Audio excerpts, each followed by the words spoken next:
क्या आप जानते हैं लिंग का सही प्रयोग जिंदगी बदल सकता है। लोग लिंग के बारे में इतने गलत फहमियों का शिकार होते हैं जो आपको भी सरप्राइज कर देगी।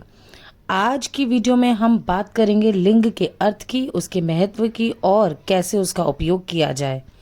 अगर आप इस टॉपिक को लेकर कंफ्यूज्ड हैं तो आज आपको पूरी क्लैरिटी मिलने वाली है।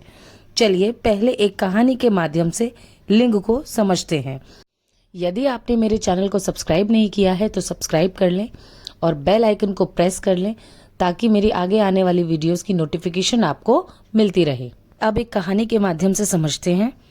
एक दिन सोनू और मोनू बगीचे में खेल रहे थे। सोनू ने कहा, मैं एक खेल खेलता हूँ। मैं कोई शब्द बोलूँगा और तुम बताओगे कि वह स्त्रीलिंग है या पुल्लिंग। मोनू बोला, ठीक है। सोनू, पिता। मोनू ने कहा, पुल्लिंग शब्द है। सोनू, माँ। मोनू ने कहा, स्त्रीलिंग शब्द है।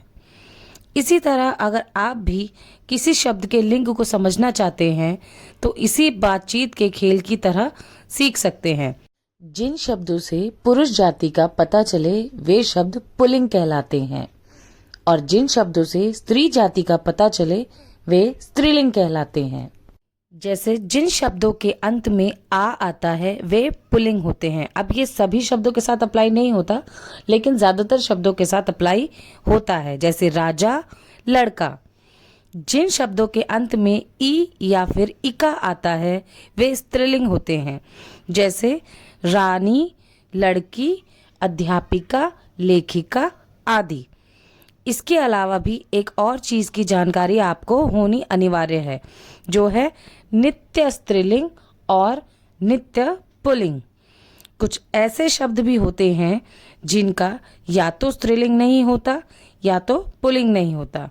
हमें उसका स्त्रीलिंग या पुल्लिंग बनाना पड़ता है। इसे और अच्छे से समझने के लिए हम एक उदाहरण को देखते हैं। जैसे छिपकली शब्द एक स्त्रीलिंग शब्द है। इसका पुल्लिंग शब्द क्या होना चाहिए? छिपकला? नहीं।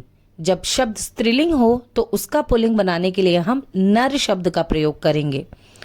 अब जैसे ये छिपकली शब्द स्त्रीलिंग है तो इसका पुल्लिंग बनाने के लिए हम नर का प्रयोग करेंगे, नर छिपकली। ऐसे ही मगरमच्छ शब्द एक पुल्लिंग शब्द है। इसका स्त्रीलिंग बनाने के लिए हम मादा शब्द का प्रयोग करेंगे, तो इसका स्त्रीलिंग बनेगा मादा मगरमच्छ। इसी प्रकार से आप भी कुछ शब्दों के लिंग नर या मादा लगाकर पता लगा सकते हैं। एक और ट्रिक है जिससे आप लिंग का पता लगा सकते हैं। जब आपको समझ ना आए कि शब्द का लिंग क्या है तब आप उस शब्द से क्रिया करता हुआ वाक्य बनाइए। जैसे लोटा, एक शब्द लिया है लोटा। अब मैं इसका एक वाक्य बनाऊंगी जो कि क्रिया करता हुआ होगा। लोटा पानी से भरा है। अब आप देखेंगे कि वाक्य में आखिर में भरा है का प्रयोग हुआ है, ना कि भरी है। तो आ शब्द आपको पहले भी वीडियो में बताया गया है कि आ शब्द लड़का या पुल्लिंग को दर्शाता है, तो यह पुल्लिंग शब्द हुआ। यदि मैं बात करूं खटिया, अब मैं इस शब्द से क्रिया करता हुआ वाक्य बनाऊंगी। खटिया बिछी हुई है। यहाँ पर आप देखेंगे आखिर में हुई शब्द का प्रयोग हुआ है, हुआ नहीं। तो ई शब्द जो है, ई जो है, ये लड़की या स्त्रीलिंग को दर्शाता है। अधिकतर वस्तुएं जो बड़ी या व्यापक होती हैं वे स्त्रीलिंग होती हैं, जैसे सड़क, नदी, किताब, भाषा आदि।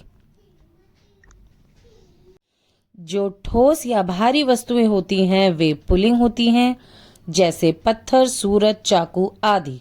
तो दोस्तों, आज हमने सीखा कि हिंदी व्याकरण में लिंग क्या होता है और इसे कैसे पहचाना जा सकता है। अगर आपको यह वीडियो पसंद आया हो तो इसे लाइक और शेयर करें और हमारे चैनल को सब्सक्राइब करना ना भूलें।